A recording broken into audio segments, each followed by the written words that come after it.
यमलोक में उस दिन सब कुछ सामान्य था। धर्मराज यमराज अपने सिंहासन पर बैठे कर्मों का लेखा देख रहे थे। अचानक उनकी दृष्टि एक हरे भरे तोते पर पड़ी और वे हल्के से मुस्कुरा दिए।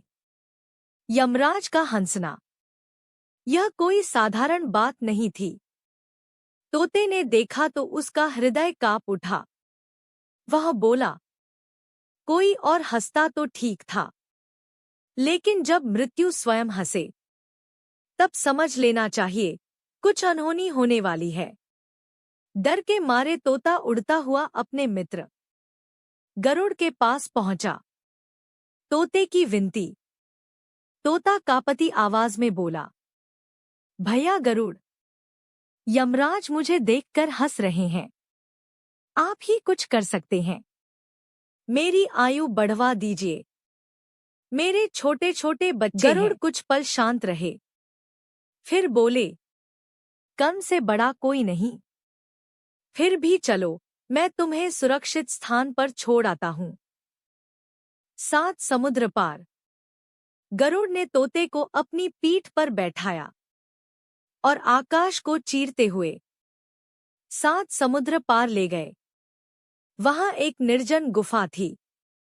न कोई जीव, न कोई आहट।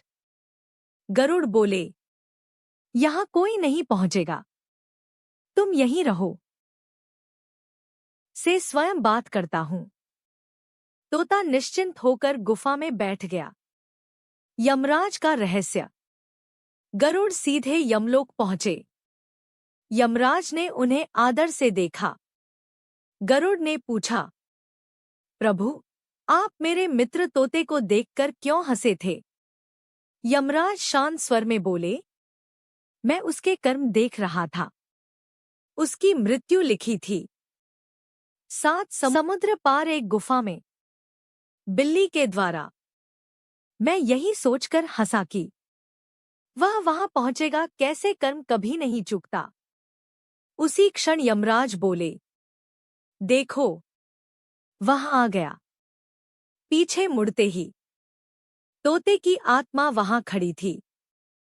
गुफा में बैठा तो तोते की आत्मा वहां खड़ी थी। गुफा में बैठा तोता कई दिनों से भूखा था, कमजोर हो चुका था। उसी गुफा में बिल्ली के एक बिल्ली आ पहुंची और जो लिखा था वही हुआ। कथा का सत्य। यमराज बोले,